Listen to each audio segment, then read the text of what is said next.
اعوذ باللہ من الشیطان الرجیم بسم اللہ الرحمن الرحیم السلام علیکم ورحمۃ اللہ وبرکاتہ۔ سورہ فرقان ہے میرے سامنے اور سورہ فرقان کی آیت نمبر 77 ہے، پارہ نمبر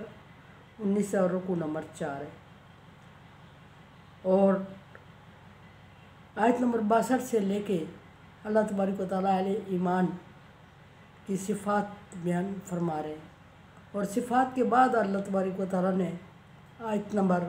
72 سے آگے مومنوں کی کچھ دعا اور پھر مومنوں کے لیے کچھ انعامات، نیک صفات کے بدلے میں انعامات کا ذکر کیا، اور انعامات میں اللہ تبارک و تعالیٰ نے ایک مقام اور ایک جگہ کا ذکر کیا۔ جگہ چھوٹی جگہ کو کہتے ہیں، مقام بڑے ایریا کو کہتے ہیں۔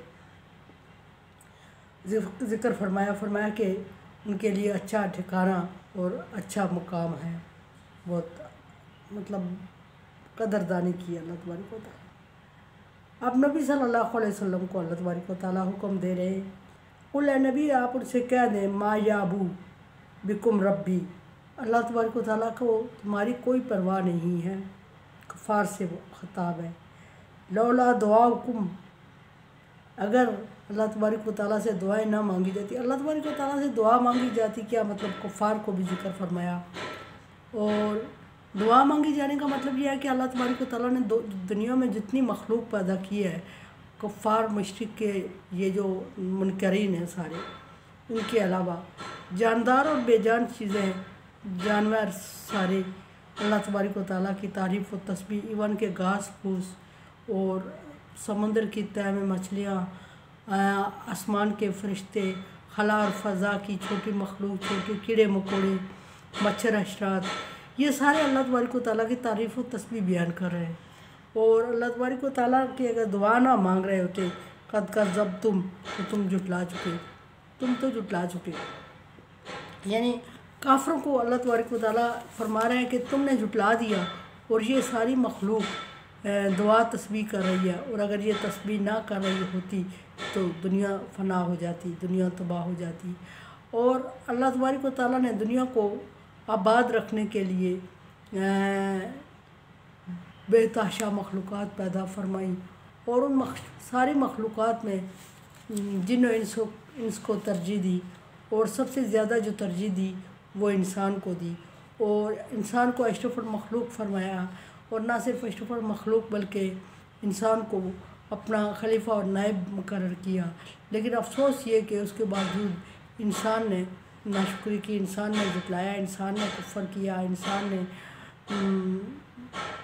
اللہ تبارک و تعالیٰ کا ہر صورت میں انکار کیا، کم تھے جو ایمان لائے۔ اور اللہ تبارک و تعالیٰ نے فرمایا کہ دنیا کا نظام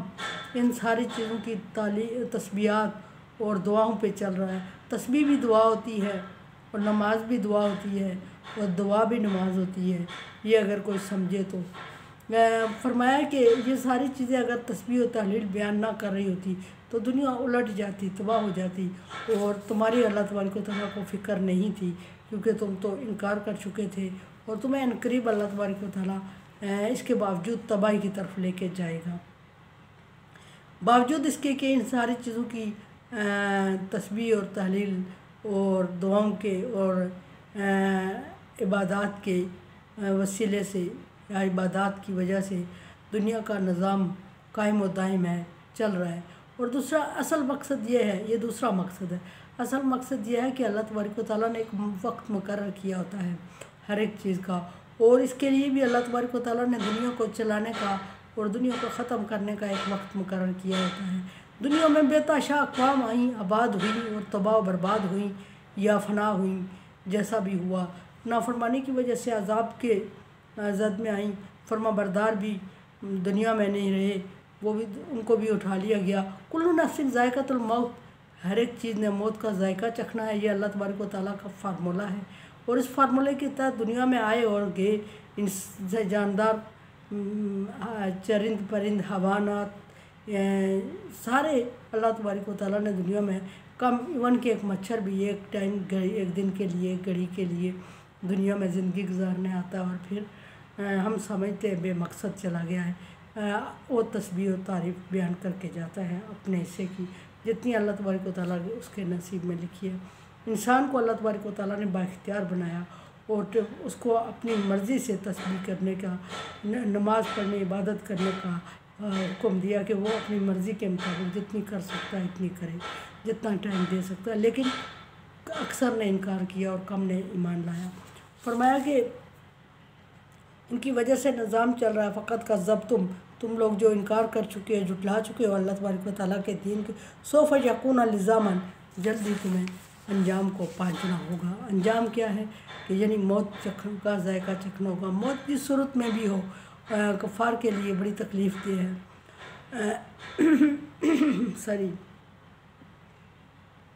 موت کا ذائقہ چکھنا اور موت کا ذائقہ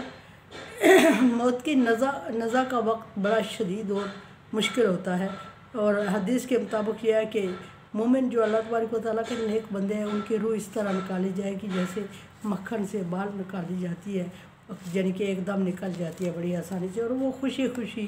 اس کو فرشتے استقبال کرتے ہوئے آگے لے جائیں گے۔ اور کفار کی روح اس طرح نکالی جائے گی جیسے کہ ململ کا کپڑا کانٹے دار جھاڑی میں پھیلا دیا جائے اور پھر اس کو کھینچے اور وہ تار تار ہو جائے، اور اس طرح۔ اور آگے پھر اللہ تبارک و تعالیٰ نے اس سے اگلا انجام، موت کا انجام تو یہ فرمایا، اس سے اگلا انجام اللہ تبارک و تعالیٰ نے فرمایا کہ پھر آگے عذاب تمہارا منتظر ہوگا، اور عذاب بھی وہ جو کہ چمٹ جانے والا ہے۔ چمٹ جانے کا کیا مطلب ہے؟ چمٹ جانے والے کا یہ مطلب ہے کہ جو کبھی ختم نہ ہونے والا ہے، اور اس عذاب کی نظر تم لوگ ہوگے اس لیے کہ تم نے دنیا میں اللہ تبارک و تعالیٰ کا نہ صرف انکار کیا بلکہ اس کی نعمتوں سے بھرپور فائدہ اٹھانے کے باوجود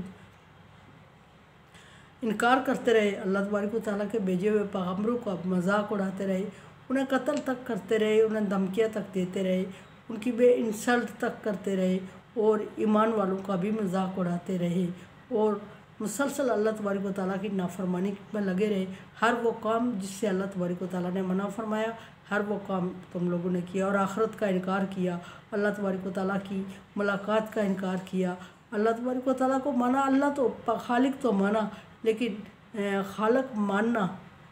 ایک اور بات ہے کہ پیدا اللہ نے کیا، لیکن اللہ کو سمجھنا اور اللہ کے احکامات کو ماننا اور بات ہے۔ اللہ کو مانا، اللہ کے احکامات کو نہیں مانا، اور اللہ کے احکامات کو جب نہیں مانا تو تمہیں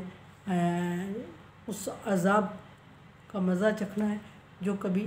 نہ ہٹنے والا نہ اترنے والا ہو، جسم میں باڈی میں کپڑوں کی طرح۔ فرمایا کہ لوہے کی وہ ایک زین پہنائی جائے گی، ان کے لیے ایک لباس تیار کیا جائے گا لوہے کا، اور اس کو گرم کر کے ان کو پہنایا جائے گا، چمٹنے سے یہ مراد ہے۔ حدیث کے مطابق یہ ہے کہ تانبے کی یا لوہے کا ڈریس بنا کے ان کو پہنایا جائے گا، اس سے مراد ہے چمٹ جانے والا عذاب۔ اللہ تبارک و تعالیٰ کا شکر ہے کہ آج سورہ فرقان ہماری پایہ تکمیل تک پہنچی۔ اللہ تبارک و تعالیٰ اس میں ہونے والی غلطی اور کوتاہیوں کو معاف فرمائے، جان بوجھ کے تو کوئی نہیں کرتا غلطی۔ بہرحال نیت میری یہ ہے کہ کم از کم میسج ہر ایک تک پہنچے، اور اللہ تبارک و تعالیٰ اس طرح کرنے کی توفیق دے جس طرح وہ چاہتا ہے، اس طرح کرنے پر ہمت دے، اس راستے پہ چلائے جس پہ وہ چاہتا ہے، جس طرح وہ چاہتا ہے، اور قبول فرمائے۔ دیکھے سنیں سمجھے اور سبسکرائب کرے۔ تعاون علی البر والتقویٰ، اللہ تبارک و تعالیٰ کا حکم ہے نیکی اور بھلائی کے کاموں میں ایک دوسرے سے تعاون کرے، سو تعاون کرے، اور صدقہ جاریہ میں میرا ساتھ دیں۔ اللہ حافظ۔